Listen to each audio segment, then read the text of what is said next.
When I was 12, my mum had finally started trusting me to stay home alone. We lived in a quiet, safe town. One of those places where you never really worried about locking your doors. My parents were pretty young and liked to go out, so on weekends, they'd leave me and my older sister while they went out. But this time, my sister was out, so it was just me. That night, they left me some money for pizza, which at that age was the dream. House to myself, video games, and a pizza all to myself. I was obsessed with James Bond games back then, so I spent hours replaying them on my PS2. When I finished, I called up our go-to pizza place, Gianni's, and ordered pizza. Eventually, the doorbell rang. I grabbed the $20 bill my parents left and hurried downstairs. My mum had told me to tip the driver $4, which seemed fair. The delivery guy looked rough, with a long, unkempt beard, glasses, and a black trucker hat. As he handed over the pizza and counted out my change, he glanced past me into the house and asked, "You alone here?" It was a creepy question. My parents always warned me about strangers, so I replied that my parents were on their way home. Not the best answer, but I was caught off guard. Looking back, it was obvious why he asked. There were no cars in the driveway, and a kid was answering the door instead of an adult. After I got my pizza, I shut the door, ate a few slices, and saved the rest in the fridge, like my mum always told me. Then I went upstairs to play more games. Hours later, around 11 p.m., the doorbell rang again. Thinking my parents were home, I rushed downstairs and called out for them. But instead, an unfamiliar voice answered, asking to use the phone. I was instantly on edge. I asked who it was, but he just repeated that he needed to use the phone. I was scared to even look out the window. I decided to ignore it and started heading upstairs when the man banged on the door and called out, "Wait, please, I need help." He must have seen me through the glass at the top of the door, because as I turned, I saw the silhouette of his head on the porch, staring back at me. Panicking, I ran to my parents' room, where the only house phone was, and called my mum. She picked up, a little tipsy from being out, but when I explained what was happening, her tone changed fast. She asked if I had answered the door or let the man know I was home, and I admitted I had. Then, she asked if anyone knew I was alone, and I told her about the pizza guy. Right then, the doorbell rang again, twice. My mum told me to stay in her room with the door locked and that they were calling the police. She kept me on the line, giving me updates. Suddenly, I heard the side gate to our backyard open. Someone was trying to be quiet, but I heard it from the open window. My mum kept repeating that I should stay quiet, keep the lights off, and not make a sound. But I heard footsteps downstairs. Someone was in the house. Whispering, I told my mum, who screamed into the other phone to the police to hurry. She told me to hide under the bed. I heard footsteps coming up the stairs, down the hall, checking the doors. When the person got to the bedroom, they tried the handle, then knocked softly but didn't say a word. After a moment, I heard the steps fade away and go back downstairs. I was frozen with fear, not making a sound. Finally, my mum told me the police were there, but to stay put. Instead of a loud knock, I heard heavy footsteps and a man shouting my name, saying he was the police. I opened the door and 2 officers went upstairs, with more downstairs. They said the back door was left wide open and the back window had been slid open too. That's how the guy got in. After telling them everything, including my suspicion about the pizza guy, my parents came home. The next night, we went to Gianni's and tried to identify the delivery driver, but he wasn't there. The manager said it sounded like a guy named Phil, but claimed there was no way it was him and asked us to leave. We waited in the parking lot for an hour, but the guy never showed up. My parents tried to get lawyers involved, but there wasn't enough evidence. We never went back to that pizzeria, and it was a long time before my parents let me stay home alone again. I'm still convinced it was the pizza guy or someone who knew him, because who else could have known I was home by myself? When I was a teenager, my family moved from California to a remote spot in North Idaho. My parents had just retired and built their dream home. No neighbors in sight, just endless forest and old logging grounds. The house was huge, with a gym, bar, pool room, and a movie theater in the basement. It seemed perfect. One night, my parents went out, and I invited my girlfriend over to watch a movie. We snuck a beer and headed to the theater room to watch Gladiator. At some point, close to midnight, I suddenly got a weird fight-or-flight feeling, like my body sensed something my brain couldn't explain. My heart started pounding, and I kept glancing at the big windows that looked out onto the pitch-black woods. I tried to brush it off, not wanting to freak out my girlfriend. After the movie, I walked her out to her car. Once she left, I remembered I'd left the bar and movie room lights on, so I went back downstairs. As I turned off the lights in the movie room, my eyes drifted to the big backyard window, and that's when I saw him. A man, looking homeless and filthy, stood outside with wild hair, dirty clothes, and a knife in his hand. He wore a huge, unsettling smile and tapped the knife gently against the glass.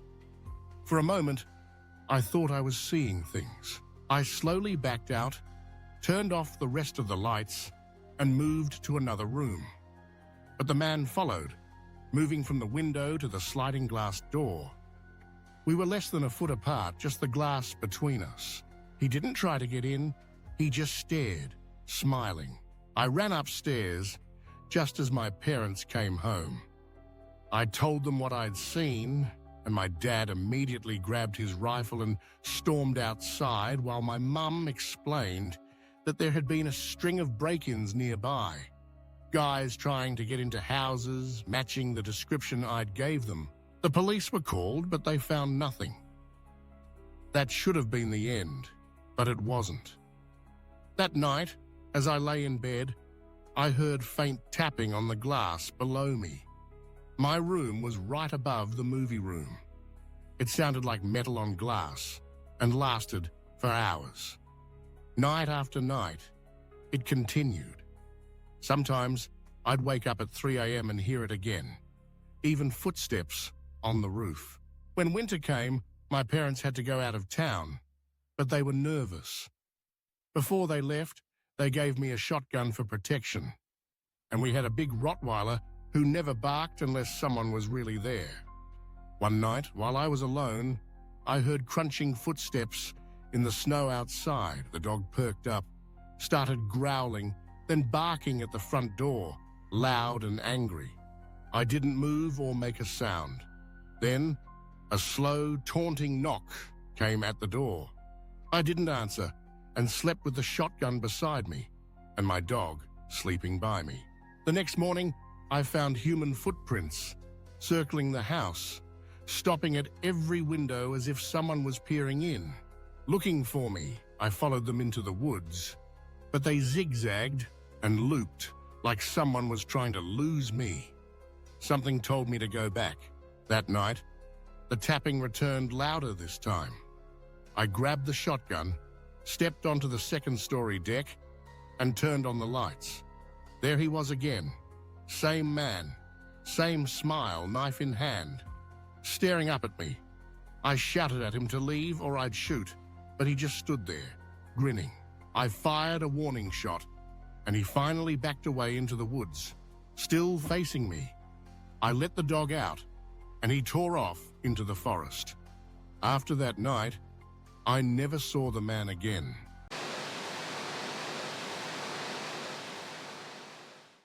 This happened in March 2022, during spring break of my second year of college. My friends and I, 6 of us total, rented a cabin out in South Carolina for a few days to get away from everything. The place was supposed to be perfect. No school, no stress, just fun. There were 4 guys, me, Matt, Chris, and Tyler, and 2 girls, Jess and Sarah, all close since freshman year. The cabin was cheap for its size, with 2 stories, a porch, and supposedly on private land near a lake. It was deep in the woods, with no towns for miles. The owner was odd, thick accent, told us not to wander into the woods because of wells, snakes, and broken fences.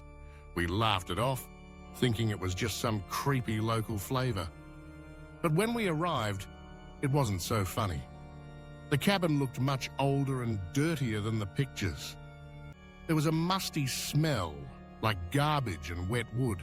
We shrugged it off, claimed rooms, and started drinking.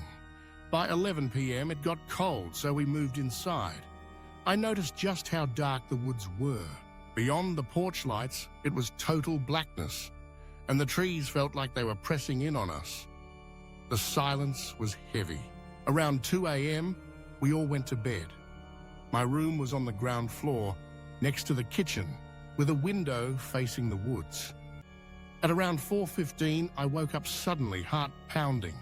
Then I heard a tapping. Steady, slow, not mechanical, more like fingers on glass. I looked at the window, and there was a man pressed up against the glass, face almost touching, wild hair, no shirt, pale skin. His mouth hung open as he breathed, and he just stared at me, eyes wide, not blinking, tapping slowly as if teasing me. I froze, but eventually whispered for Matt, who was sleeping on the couch outside my room. He woke up, saw the man, and immediately jumped up, knocking over the coffee table. That must have scared the man away, because by the time Matt turned on the porch light and ran outside, he was gone. The girls were terrified, and Tyler tried to convince us it was just some drunk local, but I knew it wasn't. We blocked the doors, moved the couch in front of the big window, and took turns staying up. Nothing else happened that night. The next morning, we found bare footprints circling the entire cabin, stopping at every window, including the tiny one above the upstairs shower. We should have left, but we stayed. Dumb, stubborn college kids. That night, everyone was on edge. Jess didn't drink, and Krista kept his hunting knife on his belt. Before bed, we locked every window and double-checked the doors. Around 3:30 a.m., Matt went to the kitchen for water and called my name, pointing into the kitchen. The man from the night before was inside this time, naked, back covered in raw scratches, standing in front of the fridge, swaying slowly like he didn't know what it was. We all silently gathered in the hallway. I had a pocket knife, Sarah had a fire poker, Chris had a broken chair leg. When we turned on the light, the man was gone. The back door wide open, but not broken, just open. We grabbed our essentials and left within 20 minutes.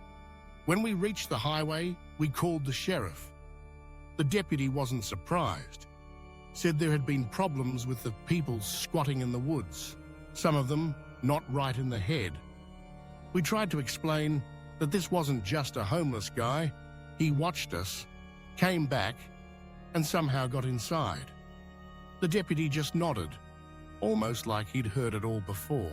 A few days later, the cabin's listing disappeared from all the rental sites, and we never got our deposit back. We still don't talk about that trip much, and none of us have been back to South Carolina since.